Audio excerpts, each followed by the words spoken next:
আজকের বাংলা আর আগের বাংলা নয়, এবার ধর্ষণ হলে এনকাউন্টার বাংলায় বুঝিয়ে দিলেন শুভেন্দু অধিকারী। সব মিলিয়ে বাংলার যে কি হাল তা এবার সবাই বুঝে গেল। বাংলা এবার হার মানাবে উত্তরপ্রদেশকে। এবার ইউপির রাজ্য যোগী আদিত্যনাথের পথে হাঁটছেন শুভেন্দু অধিকারী। ধর্ষণ, খুন, এনকাউন্টার খতম। বাংলার পরিস্থিতি এমন যখন, এমনই সময় বিরোধীরা কি বলছে, বাংলার মুখ্যমন্ত্রী মমতা বন্দ্যোপাধ্যায়ের কি বার্তা, সব মিলে থাকছে আজকের বাছাই করা 20টি গুরুত্বপূর্ণ সংবাদ। দেখছেন সবার সেরা বেঙ্গল জব স্টাডি সংবাদ চ্যানেল। প্রতিনিয়ত সবার আগে লেটেস্ট খবর দেখুন এক ঝটকায়। এই মুহূর্তে ধর্ষণ কাণ্ডের সব থেকে বড় মোড় বারুইপুরে। তবে তার আগে এই মুহূর্তে সব থেকে বড় খবর, এক ধাক্কায় আশাকর্মীদের মাসিক সাম্মানিক বাড়ল 5,000 টাকা। এবার কত হচ্ছে বেতন শুনলেই আপনার চোখ চমকে যাবে। আচ্ছা, আরো এক খবর, বিজেপিতে যোগ দিচ্ছে এবার আরো এক বড় নেতা সুখেন্দু শেখর রায় সহ তৃণমূলের 3 প্রাক্তন রাজ্যসভা সাংসদ। টিএমসিকে আক্রমণ এবার সুস্মিতার ভয়ানক তাণ্ডব। থাকছে বাদ পড়ছে না আবহাওয়ার খবরও। কোথাও বানবাসী, কোথাও মুষলধারে বৃষ্টি। ভিজবে উত্তর থেকে দক্ষিণ, গোটা দেশ এবার দখল নিল মৌসুমী বায়ু। উঠেল আবহাওয়ার ভয়ঙ্কর এলারন করে খবর। আর যারা এবার সমুদ্র সৈকত দীঘা যাওয়ার প্ল্যান করছেন তাদের জন্য ভয়ানক খবর, এক্ষুনি ক্যান্সেল করুন। কি ঘটতে চলেছে সমুদ্র সৈকতে থাকছে তা নিয়ে আজকের ভিডিওতে বিরাট বড় খবর। আর এবার আসছি বারুইপুরের ঘটনায়। বারুইপুর কাণ্ডে পুলিশ এনকাউন্টারে ধৃতর মৃত্যু। এনকাউন্টারের তদন্ত এবার সিআইডি। কেন এনকাউন্টার হলো উঠছে তা নিয়ে বিরাট বড় খবর। CID on Baruipur encounter. বারুইপুরে পুলিশের গুলিতে মৃত্যু হয় ধৃত এক অভিযুক্তর। বারুইপুর কাণ্ডে এনকাউন্টারের তদন্ত করছে এবার সিআইডি। ইতিমধ্যে সেই তদন্ত এবার তুলে দেওয়া হয়েছে সিআইডির হাতে। তারাই সমস্ত পর্যবেক্ষণ করতে শুরু করেছে। পুলিশের তদন্তের পর যে খবর উঠে এসছে তা হলো ঘটনার মূল অভিযুক্ত প্রভাস মণ্ডল। ধৃত এই প্রভাস মণ্ডল গত পরশুদিন রাতে ঘটনার পুনর্নির্মাণের জন্য নিয়ে যাওয়া হয় এমনই অভিযোগ। আর তখন প্রভাস এক পুলিশ কর্মীকে আগ্নেয়াস্ত্র কেড়ে নেয়। পালানোর চেষ্টা করে ওই ধৃত এবং পুলিশকে লক্ষ্য করে 1 রাউন্ড গুলিও চালায় বলে দাবি পুলিশের। এরপর পাল্টা পুলিশ 2 রাউন্ড গুলি চালায়। আর এ বিষয়ে তদন্ত নেমেছে রাজ্য। আমরা শুধু বারুইপুরের ইনসিডেন্ট নয়, কোথাও এই ধরনের ঘটনা এই রাজ্যে যাতে না ঘটে তার ব্যবস্থা প্রথম থেকেই নিচ্ছি। আজকে এখান থেকে রাজ্যের সমস্ত থানার ওসিআইসি সিপিএসপিদের সঙ্গে আমাদের কথা হয়েছে। আমি শুধু একটা কথাই বলবো যে সরকার এক্ষেত্রে যা করার করছে এবং আমার সঙ্গে ওই আমাদের পরিবার, প্রথমত যে পরিবারটি ক্ষতিগ্রস্ত হয়েছে, একটি ছোট্ট কন্যা সন্তানের উপর পাশবিক অত্যাচার করে খুন করা হয়েছে, তারাও মিট করেছে। তারা নিশ্চয়ই আপনাদের বলেছে বা না বললেও আমার জানার বিষয় নয়। আমি কথা বলে স্যাটিসফাইড এবং আমার মনে হচ্ছে ওরাও স্যাটিসফাইড। আমি একটা প্রাইমারিলি পুলিশ যা বলেছে, দেখুন, I am not the investigating authority. Mob lynching করে যাকে পিটিয়ে মারা হয়েছে ইন্দ্রজিৎ মণ্ডল, উনিও ইনোসেন্ট। পুলিশ আমাকে যা বলেছে এটা আমার কথা নয়। তার পরিবারের সঙ্গে আমি মিট করেছি, তিনিও জাস্টিস পাবেন। যত পুলিশের গাড়ি ভেঙেছেন, রেল লাইন উপড়েছেন, প্রায় অ্যাপ্রক্স 200 আইডেন্টিফাইড হয়েছে। প্রত্যেককে অ্যারেস্ট করা হবে, একটা লোককেও ছাড়া হবে না। পিছন থেকে যারা উস্কেছেন, পলিটিক্যাল লোক যারা ইলেকশনে রিজেক্ট হয়েছেন, কেউ ক্ষমতা থেকে গেছেন, কেউ 0 থেকে 1 হয়েছেন, এবং radical force, anti national force যারা পিছন থেকে উস্কেছেন, তাদেরকেও আইডেন্টিফাই করা হয়েছে। তাদের কল রেকর্ড ইত্যাদি ডিজিপির নেতৃত্বে এসটিএফ সব কালেক্ট করেছে। ওদেরকেও প্রপারলি লিসেন করা হবে, ওদেরকেও ঠিক প্রপারলি শিক্ষা দেওয়ার কাজ সরকার করবে।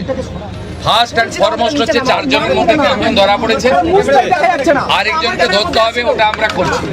রিগার্ডিং কম্পেনসেশন, রিগার্ডিং অ্যাসিস্ট্যান্স, আমরা 2টো পরিবারের উপরে ছেড়ে দিয়েছিলাম।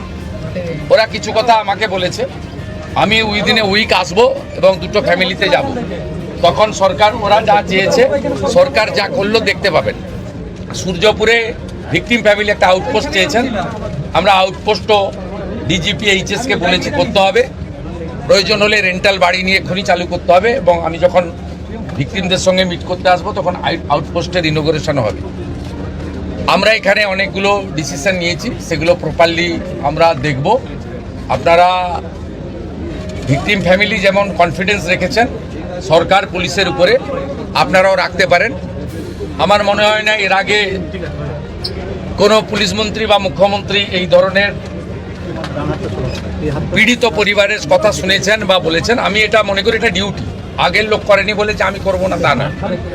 আমি এখানে এমপি এমএলএ পলিটিক্যাল পার্টিকে ডেকেছিলাম, এমপি সায়নী ঘোষ তিনি মিট করেছেন, মাননীয় বিধায়ক প্রাক্তন স্পিকার বিমান ব্যানার্জি মিট করেছেন। মৃত নাবালিকার বাবা বলেন, পুলিশের উপর পুরো আস্থা আছে, সরকারের উপর আস্থা আছে, ভরসা আছে। মুখ্যমন্ত্রীর কাল কথা দিয়েছেন, সেভাবে কাজ চালিয়ে যাচ্ছে। আমরা খুব খুশি, অত্যন্ত খুশি। মুখ্যমন্ত্রীর উপর ফুল ভরসা আছে আমাদের, পুলিশের উপর পুরো ভরসা আছে, ফুল ভরসা আছে।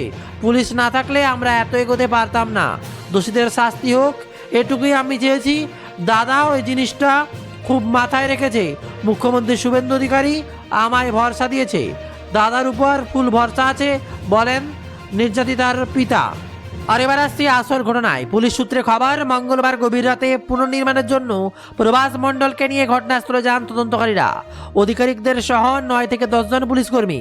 অভিযোগ, আচমকা এক পুলিশ কর্মীর থেকে সার্ভিস রিভলভার ছিনিয়ে নেয় প্রভাস মণ্ডল। পুলিশকে লক্ষ্য করে পর এক রাউন্ড গুলি চালায়। পুলিশ সূত্রে খবর, তাদের দিকে আগ্নেয়াস্ত্র তাক করে পালানোর চেষ্টা করে প্রভাস।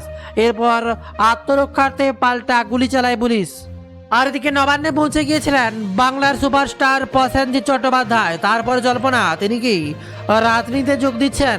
এবার সবার মনের বার্তাকে জল ঢেলে স্পষ্ট করে তিনি বলে দিলেন নিজের মুখে প্রসেনজিৎ চট্টোপাধ্যায়, কোনো রাজনীতিতে আলোচনা করতে আমি যাইনি এবং রাজনৈতিক মতাদর্শের কথা আলোচনা হয়নি।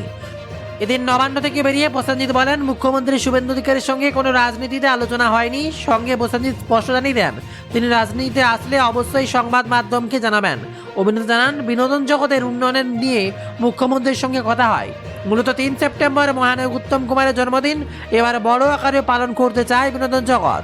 যেহেতু এবছরের মহানায়ক জন্মশতবর্ষ, সে বিষয়ে মুখ্যমন্ত্রীর সঙ্গে তার কথা হয়েছে। বাংলা ফিল্ম ইন্ডাস্ট্রিতে কোনো বিনিয়োগ হচ্ছে কিনা সে প্রসঙ্গে তিনি বলেন, এখনই নয়, তবে আগামী 2 থেকে 3 মাস এরকম সম্ভাবনা রয়েছে বলেই মনে করছেন প্রসেনজিৎ চট্টোপাধ্যায়। এদিন প্রসেনজিৎ আরও বলেন, আমার সঙ্গে কারোর কোনো রাজনৈতিক কথা আলোচনা সেদিনও হয়নি, আজও হয়নি। যেটা হয়েছে আমাদের কথা, আমাদের ইন্ডাস্ট্রির কথা, পশ্চিম বাংলার বিশেষ করে মহানায়ক উত্তম জেঠুকে নিয়ে, তার জন্ম শতবর্ষের প্ল্যানিং নিয়ে কথা হয়েছে। উত্তম কুমার আমার ইমোশন, আমাদের বাঙালির ইমোশন, এবং আমি মনে করি তিনি শুধু বাংলার নন, তিনি সারা ভারতবর্ষের। আর এমনই সময় মন জিতলেন গৃহবধূ। অন্নপূর্ণা যোজনার 3000 টাকা অসুস্থ পড়শির হাতে তুলে দিয়ে সবার মন জিতলেন রায়গঞ্জের বাসিন্দা সুস্মিতা বিশ্বাস। পেশায় গৃহবধূ সুস্মিতা শনিবার তার ব্যাংকের অ্যাকাউন্ট থেকে অন্নপূর্ণার প্রথম কিস্তি 3000 টাকা পেয়ে তিনি সেই টাকা সরাসরি তুলে দেন পাশের বাড়ির অত্যন্ত অসহায় দীর্ঘদিনের অসুস্থ প্রতিবেশী শঙ্কর চক্রবর্তীর হাতে। সুস্মিতার স্পষ্ট কথা, আমার চেয়েও ওর ওই টাকাটার বেশি প্রয়োজন।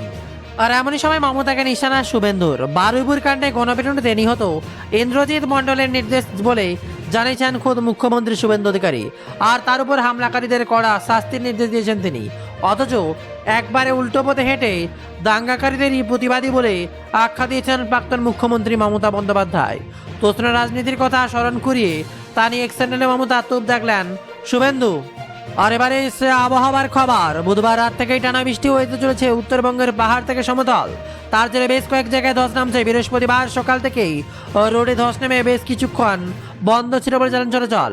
অন্যদিকে শিলিগুড়ি থেকে কালিম্পং সিকিমের গ্যাংটক যাওয়ার পথে 10 নম্বর জাতীয় সড়কে বেশ কয়েকটি জায়গায় ধস নেমেছে বলে খবর। সে কারণে ওই পথে বিঘ্নিত হয়েছে গাড়ি চলাচল। কয়েকটি জায়গায় পাথরের চাই দ্রুত সরিয়ে রাস্তা পরিষ্কার করার চেষ্টা চলছে। আর এমনই সময় আরও এক খবর সামনে উঠে আসছে। বিজেপিতে যোগ সুখেন্দু শেখর রায় সহ তৃণমূলের 3 প্রাক্তন রাজ্যসভার সাংসদ।